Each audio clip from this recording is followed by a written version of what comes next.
আসসালামু আলাইকুম। বুঝতে পারতেছি না আসলে কীভাবে শুরু করব, কোথা থেকে শুরু করব।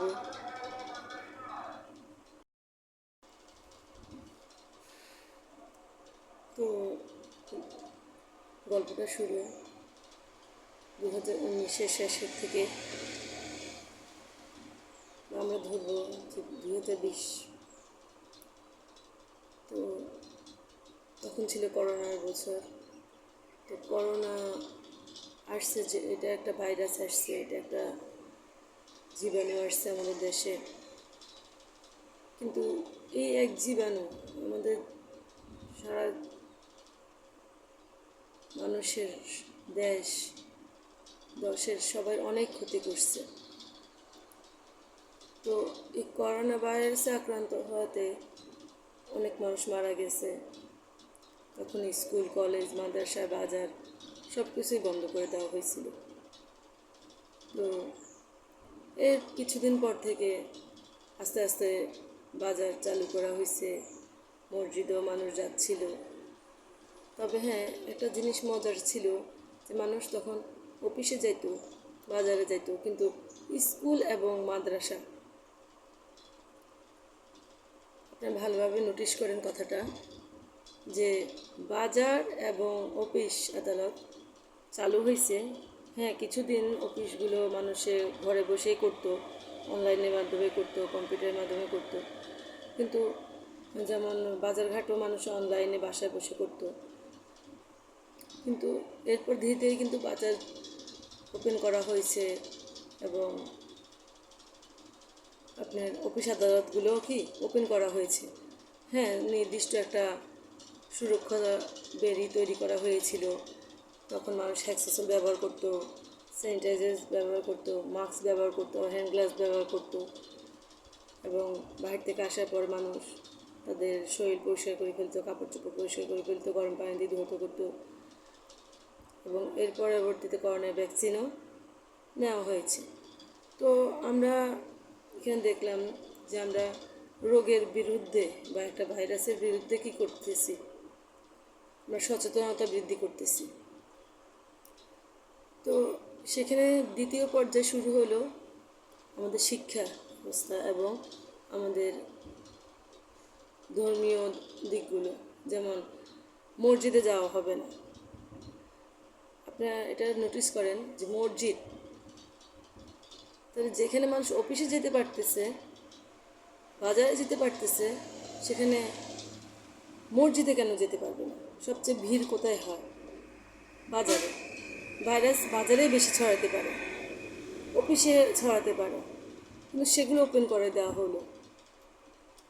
আর মসজিদ, যেখানে আমাদের ধর্মীয় কাজ হবে, যেখানে গেলে আল্লাহর কাছে আমরা মাপ চাইতে পারবো, যেখানে গেলে আমরা আল্লাহর কাছে তওবা করলে আমরা সব কিছু থেকে মুক্তি পাব, সেই জায়গাটা আমাদের জন্য কি ব্লক করে দেওয়া হলো।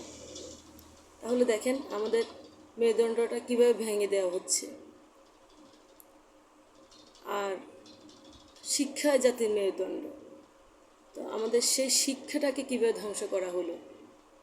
আপনি কি তখনও কি বুঝতে পারতেছিলেন না? শিক্ষকদেরকে কি করা হলো? ঘরে বসে অনলাইন ক্লাস। আচ্ছা ঠিক আছে, অনলাইন ক্লাস চালু হচ্ছে, কিন্তু এটা কি কখনো ভেবে দেখেছেন যে আমার দেশের কয়টা মানুষ নেট ব্যবহার করতে পারে বা অনলাইন ব্যবহার করতে পারে, বা কারো সামর্থ্য আছে যে বাসায় ওয়াইফাই কানেকশন নেওয়া, বা কার এমন সামর্থ্য আছে যে মোবাইলে জিবি কিনার, যার কিনা ঘরে নুন আনতে পান্তা ফুরায়, সে লোক কীভাবে মোবাইলে এমবি কিনবে? বা এমনও অনেক পরিবার আছে যারা এখনও পর্যন্ত টাচ মোবাইল ইউজও করে নাই, আর পড়ালেখাগুলো করা হলো কি টাচ মোবাইল ভিত্তিক, অ্যান্ড্রয়েড ভিত্তিক। তো কিছু কিছু ঘটনা নিশ্চয়ই আপনারা দেখেছেন, এতে করে অনেক বাচ্চারা মারা গেছে। কেন? কারণ তারা তাদের বাবাদেরকে বলছে যে টাচ মোবাইল কিনতে, কিন্তু একটা রিক্সাওয়ালার পক্ষে বা একজন দিন মজুরের পক্ষে, একজন খেটে খাওয়া মানুষের পক্ষে একজন সবজি বিক্রেতার পক্ষে কি সম্ভব বলেন সবসময় একটা টাচ মোবাইল কিনা? না, সম্ভব না। আচ্ছা, এবং এমনই তো টাচ মোবাইল হইতে হবে যেটাতে কিনা আপনার জুম অ্যাপসের মাধ্যমে পড়ালেখা করাইতেছিলেন, জুম অ্যাপসটা ডাউনলোড করতে পারবে। এবং কিছু কিছু ডিভাইস আছে যে ডিভাইসগুলোতে কিনা জুমটা আসে না। আচ্ছা, এই গেল একটা। আচ্ছা, ধরেন কোনো রকম না হয়তো তারা মোবাইলটা কিনতেই পারলো বা কিনলো, কিন্তু তারপর দেখা গেল কি নেটওয়ার্ক সমস্যা। সব জায়গায় কিন্তু নেটওয়ার্ক ভালো না। রবি সিমে তো নেটওয়ার্ক নেই বললেই চলে। আমরা রবি সিমের এত অ্যাডভাইস দেখি, কিন্তু রবি সিমে প্রায় জায়গাতে নেটওয়ার্ক নাই। গ্রামীণে আছে কিন্তু রবি সিমে নাই, নেটওয়ার্ক সমস্যা। তাহলে বাচ্চাগুলো কি করতেছে? তাদের পড়া পাচ্ছে না, ঠিক করে অনলাইন ক্লাসগুলো করতে পারতেছিল না। একটা মেয়ে মারা গেছে, নিশ্চয়ই আপনারা শুনছেন, সে আত্মহত্যা করছিল, তার বাবাকে বলছিল মোবাইল কিনে দেওয়ার জন্য। আচ্ছা, এমনও পরিবার আছে যে কিনা এই যে দ্রব্যমূল্যের বাজারে এখন যে দ্রব্যমূল্য, সব কিছু জিনিসের এত দাম, এমন অনেক পরিবার আছে কিনা তারা সবজি কিনবে, 2-3 আইটেম সবজি কিনলে এখন কিন্তু 200-250 টাকা হয়ে যায়। তো সেখানে তাদের পক্ষে কি সম্ভব মোবাইলে এমবি ঢুকানো? আর এমবি তো ঢুকায়, এমন এমবি ঢুকানো হচ্ছে আমাদের দেশে মোবাইলে, 1 প্লেট ভাত দিচ্ছে আপনাকে একদম ঠাসা, এবং আপনাকে বলা হচ্ছে এই ভাতটা আপনি 30 সেকেন্ডের ভিতরে কি শেষ করবেন, যেখানে 60 সেকেন্ডে 1 মিনিট। আপনার কি পক্ষে সম্ভব 30 সেকেন্ডে একটা প্লেট ভাত শেষ করা? না, সম্ভব না। সেখানে আবার ইলিশ মাছ দেওয়া হলো, গরুর মাংস দেওয়া হলো, হাড্ডিওয়ালা মাংস দেওয়া হলো। আপনার পক্ষে সম্ভব?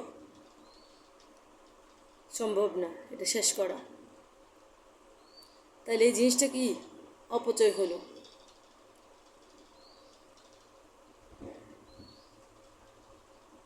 এখন আর আমাদের এমবিওলারা কী করলো তখন? জিবি দিছে অনেক, কিন্তু সময় দিছে অল্প। পরবর্তীতে এই জিবিগুলো তো কোথায় গায়েব হয়ে যায়। নিশ্চয়ই এতদিনে আপনারা এগুলো নিয়ে অনেক আন্দোলন, অনেক কথাবার্তা শুনছেন। তো যা হোক, আমি সেদিকে যাব না। আমি আছি আমার পড়ালেখার দিকে, আমার বাচ্চাদের ভবিষ্যতের কথা চিন্তা করে ভিডিওটা বানাচ্ছি। তো এরপর আচ্ছা ধীরে ধীরে ধীরে ধীরে কি কিছু কিছু করে ক্লাস চালু হচ্ছে। ক্লাস চালু হচ্ছে, ক্লাসটা কেমন ভিত্তিক চালু হচ্ছে, পড়ালেখা কেমনভাবে হচ্ছে? পরীক্ষা তুলে দিয়েছে, কোনো পরীক্ষা নাই। কি হচ্ছে? ক্লাসে কোনো পড়ালেখাই করানো হচ্ছে না, কোনো পড়ালেখাই নাই। ধরে দিচ্ছে কিতে মানে কতগুলো কাগজ, অ্যাসাইনমেন্ট অ্যাসাইনমেন্ট অ্যাসাইনমেন্ট আর অ্যাসাইনমেন্টগুলো পূরণ করতে হবে কীভাবে? কোনো পড়ালেখা নাই, পড়ালেখা ছাড়া কীভাবে? মোবাইলে, মোবাইল দেখে দেখে, গুগল থেকে সার্চ করে, ইউটিউব থেকে সার্চ করে। আর ঠিক তখনই ব্যাঙের ছাতার মতো কতগুলো ইউটিউবে কি হলো, ক্লাস চালু হয়ে গেল, চ্যানেল চালু হয়ে গেল। কি করলেন আপনারা? এই যে শিক্ষা জাতির মেরুদণ্ডটা কীভাবে ভাঙতেছে, আপনারা কি কখনো এটা খেয়াল করতেছেন? না।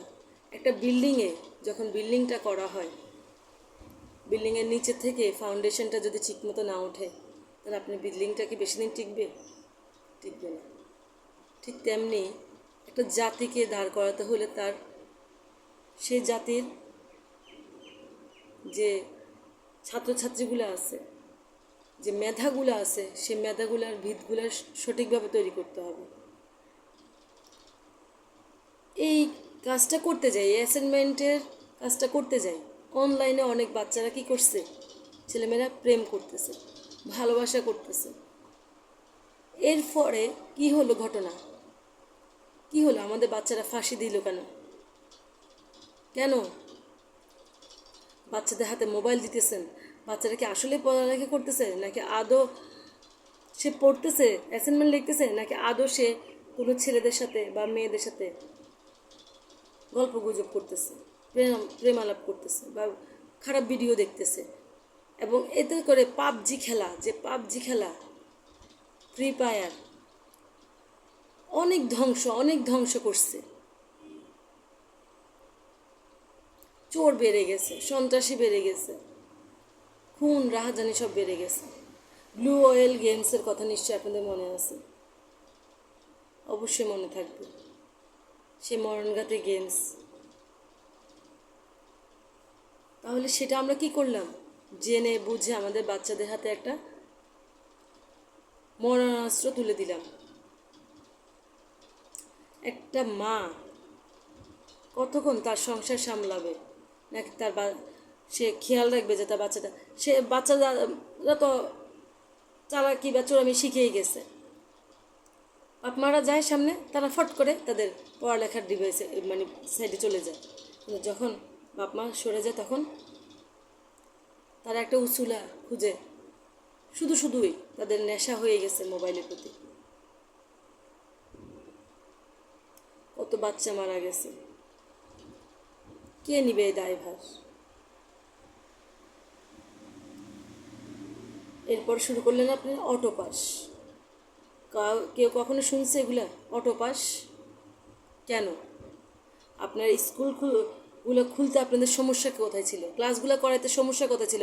পার্লারে যেতে পারতেছিলেন আপনারা বাজারঘাট করতে পারতেছিলেন, আপনারা শপিং করতে পারতেছেন, সব কিছু করতে পারতেছেন, অথচ বাচ্চাদেরকে ক্লাস করাইতে পারতেছেন না। কেমন টিচার আপনারা?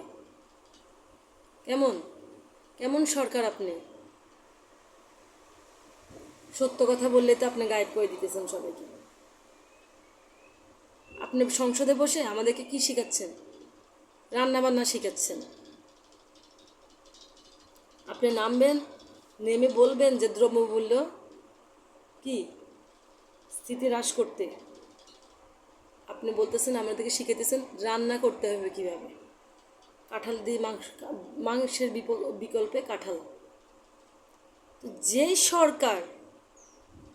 সরকার সংসদ ভবনে বসে বসে রান্না বান্না শিখাচ্ছে আমাদেরকে, সেই সরকার থেকে আমরা কি আশা করতে পারি? সেই সরকার থেকে আমরা পড়ালেখার কি মূল্যায়ন পেতে পারি? সেটা গেল। কোনো ক্রমে আমি আমার মেয়ে অটো পাস করলো, ঠিক আছে, আমি এখন ভর্তি করাবো আমার মেয়েকে। কি হলো? এখানে গেলাম ভর্তি করাতে, সেখানে কি বলতেছে যে এটা নাকি কলেজের হাতে কোনো কাজ নেই, সব কি কম্পিউটার দোকানে। কেন কেন পড়ালেখাটা কেন কম্পিউটার দোকানে চলে যাবে? অনলাইন, আপনি ডিজিটাল দেশ করতেছেন, অনলাইন আপনি কেন কম্পিউটারের এই জিনিসটা কেন আপনি কলেজে করতে পারেন নাই?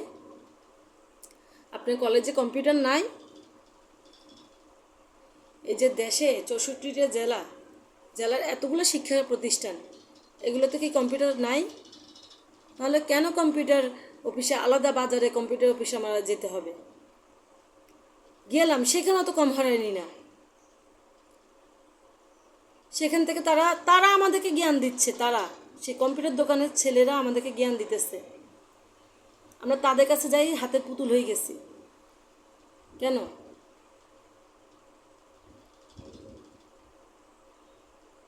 আমরা কম্পিউটার দোকানে যাচ্ছি, কম্পিউটার দোকান তারা আমাদেরকে শিখিয়ে দিতেছে যে কীভাবে আবেদন করতে হবে। কেন? আমরা কি আজীবন কম্পিউটার দোকানে আবেদন করে পড়ালেখা করে আসছি? আমরা তো কোথায় আবেদন করছি? আমাদের কলেজের অফিসে, কলেজের প্রিন্সিপালের কাছে, অফিস সহকারীদের কাছে। আর আমাদেরকে কোথায় নেওয়া হলো? কম্পিউটার দোকানে। এবার কি দেওয়া হলো? 5টা চয়েস করবেন, 5টা কলেজ চয়েস করবেন। এটা কেমন কথাবার্তা? আরে বাবারে, তুমি কি আমাদেরকে শিখিয়ে দিবা 5টা কলেজে চয়েস করা? এই যে আরেকটা মেধা শূন্য, এই যে বাচ্চাদের মেধার যাচাই চলে গেছে। আগে আমরা কলেজে কি করতাম, ভর্তি পরীক্ষা দিতাম। হেঁটে হেঁটে আমরা বাসের ধাক্কা খেয়ে আমরা বিভিন্ন কলেজে গিয়ে আমরা কি করতাম, পরীক্ষা দিতাম, ভর্তি পরীক্ষা দিতাম। ভর্তি পরীক্ষা দিতাম 4-5 কলেজে আমরা গিয়ে ভর্তি পরীক্ষা দিতাম, যার কারণে আমরা ভর্তি পরীক্ষা দেওয়াতে আমরা অনেক কিছু শিখতে পারছি। কিন্তু এখন নাই, ভর্তি পরীক্ষা তুলে দিচ্ছে। কি করতেছে এখানে, এখানে আপনি 5টা কলেজের নাম লিখে কম্পিউটার দোকানে দিয়ে আসবেন, আর কম্পিউটার দোকানের লোকেরা এই 5টা কলেজে আপনার নাম পাঠাবে। কত ফাইজলামি এবার বোঝেন। আচ্ছা, এখানেও ক্ষান্ত নাই, এখানে কম্পিউটারের এই যে জিনিসটা, এখানে তার টাকা খাচ্ছে।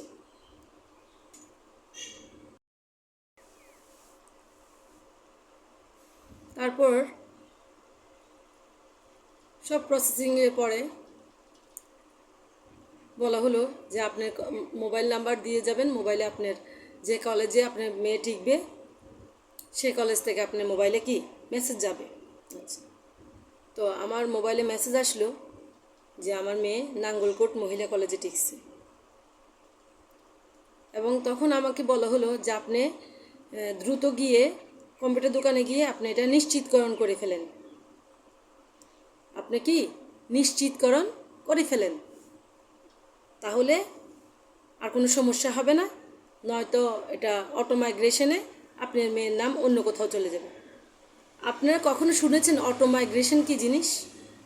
ধন্যবাদ আমাদের সরকারকে, উনি তো আমাদেরকে মানে কত রকম ইংরেজিতে শিখাইল, আপনারা বুঝতে পারবেন না, বলতেও পারবেন না।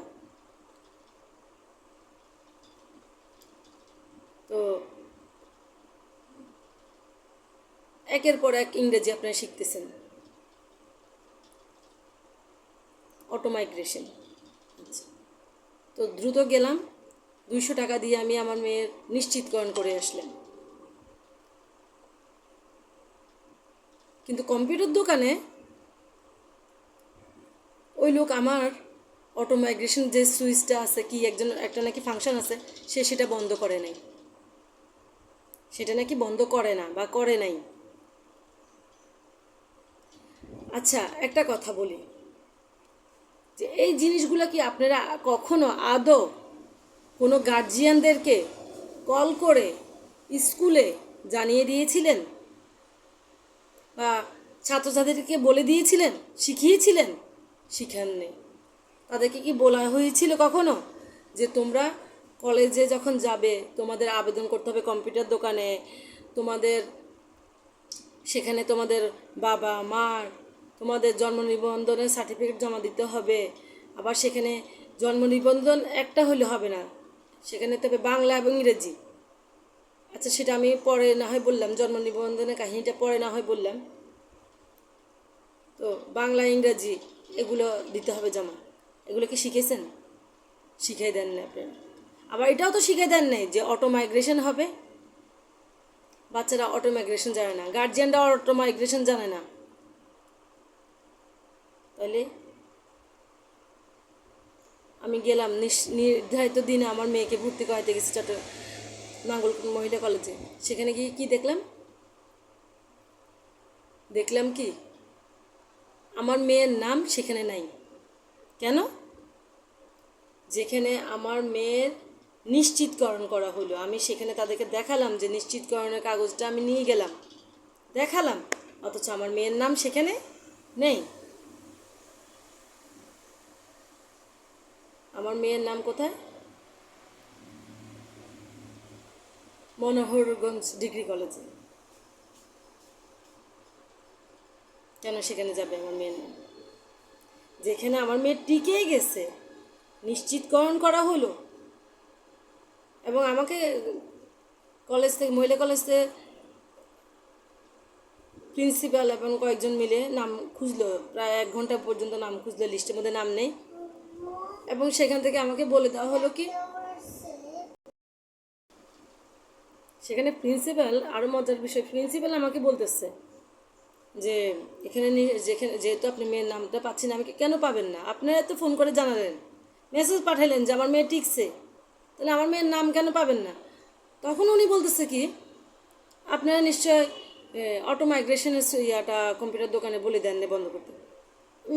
তখন আমি বললাম যে এটা আবার কি জিনিস, এটা আবার কি জিনিস?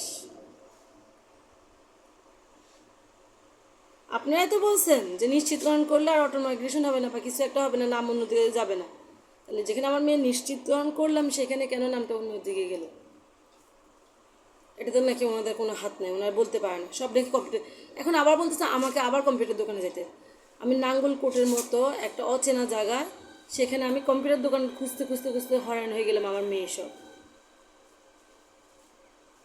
সেখানে কম্পিউটার দোকানে গেলাম, গিয়ে দেখি কি আমার মেয়ের নাম মনোহরগঞ্জ ডিগ্রি কলেজ। তো বলেন আপনারা, এই হলো আমাদের শিক্ষা ব্যবস্থা? তাহলে এই যে এত আন্দোলন হচ্ছে, এত কিছু হচ্ছে, এর মধ্যে কি এই আন্দোলনটা কেউ কখনো করছে বা কোনো অভিভাবকরা করছে? কেউ করেনি এই আন্দোলনটা। যে আমার বাচ্চা টিকলো, টিকার পরে কেন আমার বাচ্চাগুলা অন্য জায়গায় চলে যাচ্ছে, এবং সেখানে আমি যাওয়ার পরে অনেকের মুখে শুনলাম যে শুধু আমার মেয়ে না, অনেক বাচ্চাদের নাম এখানে টিকার পরও বিভিন্ন জায়গায় চলে গেছে। এবং পরবর্তীতে আস্তে আস্তে আমি শুনলাম যে এটা মানে পুরা ভাইরাসের মতো হয়ে গেছে, যে যে যে কলেজে টিকছে সে সেই কলেজে ভর্তি দিতে পারে নাই। তাহলে এটার বিরুদ্ধে কি করা যায়? কে দাঁড়াবে এটার বিরুদ্ধে? হ্যাঁ, এখন গার্জিয়ানরা বলতেছেন যে পড়ালেখা, আলু ভর্তা শেখানো হচ্ছে, ডাল রান্না করা শেখানো হচ্ছে। হ্যাঁ, এটাও আরেকটাই কথা যে আমরা মা বা আমরাও কখনো স্কুলে আমাদেরকে আলু ভর্তা ডাল রান্না করা শেখাতে হয়নি, কারণ অটোমেটিকলি আমাদের মা চাচিরা রান্নাবান্না করছে, আমরা আশেপাশে বসেছিলাম, তাদের থেকে আমরা এগুলো শিখছি। কাঁথা শিলানো, ফুল তোলা, এগুলো আমরা অটোমেটিকলি শিখে গেছি। তাহলে আমাদেরকে তো নতুন করে শেখানোর দরকার নাই যে আলু ভর্তা কীভাবে বানাতে হবে, ডাল কীভাবে রান্না করতে হবে।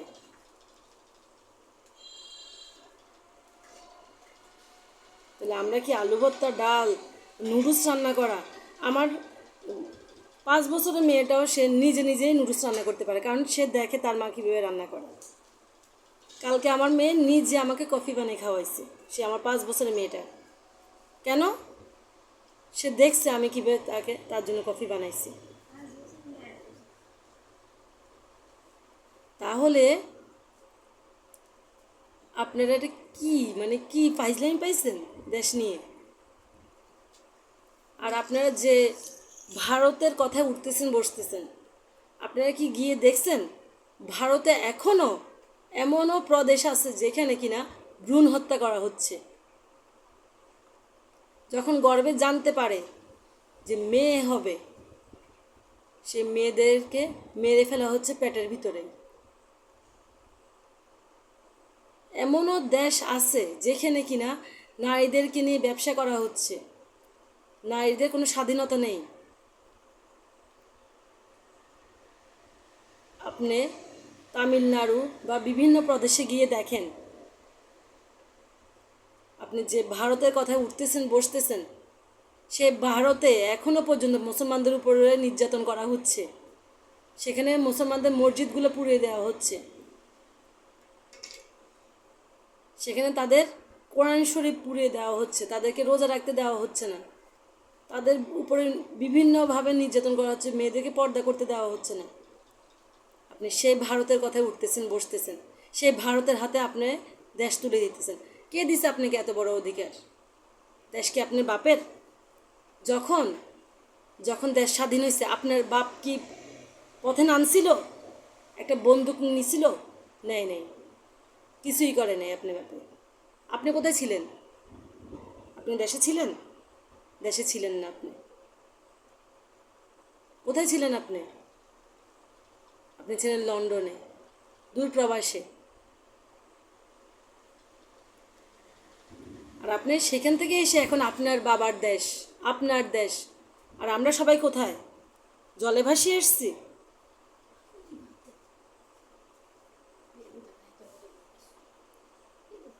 আমাদের সন্তানদের ভবিষ্যৎ নিয়ে ছিনিমিনি খেলার আপনি কি?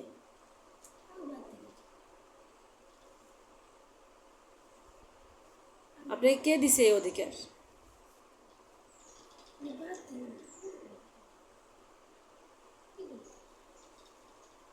আমার দেশের বাচ্চাদের পড়ালেখা হচ্ছে না। বাচ্চারা কি স্কুলে, আমি কি বাচ্চাদেরকে স্কুলে আমরা পাঠাইতেছি যে নাচ গান শেখার জন্য? কেন? এটা তো পাঠ্য বইয়ের মধ্যে নাচ গান দেওয়ার দরকার নেই, ঐচ্ছিক আছে। বিভিন্ন স্কুলে, সব স্কুলে সাংস্কৃতিক অনুষ্ঠান হয়, সব কিছু হয়, এটা আলাদাভাবে স্যাররা তাদেরকে শিখায়। সব স্কুলেই আছে, আমরা ছোটোবেলা থেকে দেখিয়ে এসেছি।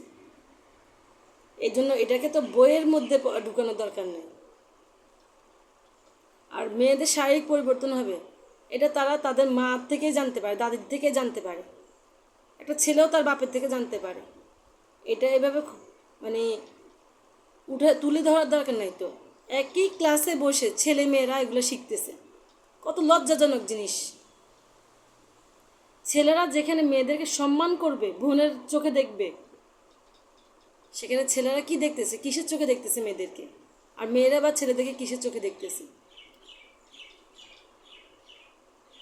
হ্যাঁ, এটা আপনাদের শিখানোর যদি এত ইচ্ছে ছিল, তাহলে ছেলেদের জন্য আলাদা সাবজেক্ট করতেন, মেয়েদের জন্য আলাদা সাবজেক্ট করতেন। মেয়েদের শারীরিক শিক্ষার জন্য মেয়েদের জন্য আলাদা একটা ছিল, আমাদের যেমন রাষ্ট্রবিজ্ঞান ছিল। হ্যাঁ, আমাদের রাষ্ট্র অর্থনীতিতে আমাদের মহিলা মেয়েদেরকে এগুলো শেখানো হতো, সেগুলো আমাদেরকে আলাদাভাবে ম্যাডামরা শিখাতেন। আমাদের রাষ্ট্র অর্থনীতির আলাদা ক্লাস হতো, সেখানে ছেলেরা ঢুকতে পারতো না। সেখানে আমাদের রাষ্ট্র অর্থনীতি বইতে বয়সন্ধিকাল সম্পর্কে পড়ানো হতো, কিন্তু সেখানে ছেলেরা ঢুকতে পারতো না।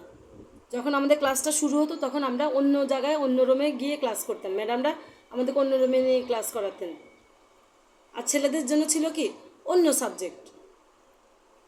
শহর এলাকাতে ছিল ছেলেদের জন্য অন্যান্য সাবজেক্ট ঐচ্ছিক ছিল, আর মেয়েদের জন্য ছিল রাষ্ট্র অর্থনীতি। আর গ্রাম দেশে ছেলে মেয়ে উভয়ের জন্য কৃষি শিক্ষা ছিল। কারণ গ্রাম দেশে এটা ছিল এই কারণে, কারণ গ্রামের মেয়েরা বেশিরভাগ সময় দেখা যায় গৃহস্থলী বিভিন্ন, যেমন হাঁস মুরগি পালন, গবাদি পশু পালন, এগুলো করতো, বিভিন্ন শাকসবজি চাষ। সেই জন্য গ্রামে ছেলে মেয়েদের উভয়ের জন্য কৃষি শিক্ষা ছিল।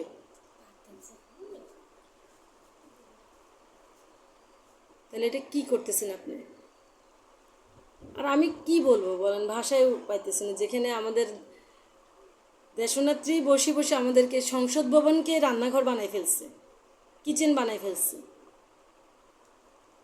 সেখানে তো আমরা আর কিছুই আশা করতে পারি না।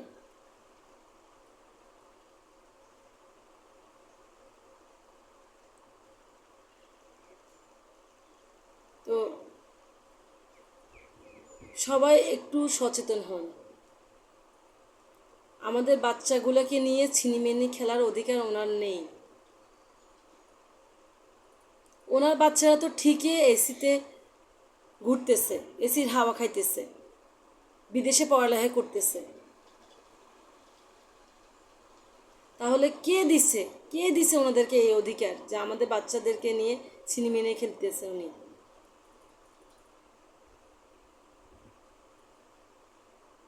আল্লাহর রাস্তে বন্ধ করেন, এই এই নৃশংসতা বন্ধ করেন। দেশ কি স্বাধীন করা হয়েছিল এই জন্য?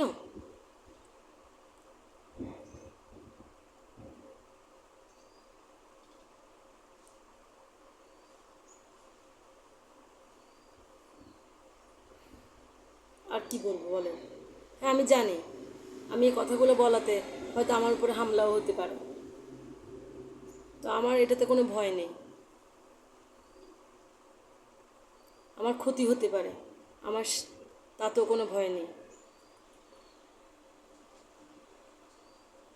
কেউ না কেউ তো একদিন মুখ খুলবে, কারণ ফেরাউনেরও পতন হয়েছিল। আমি রক্ত চাই না, শান্তি চাই।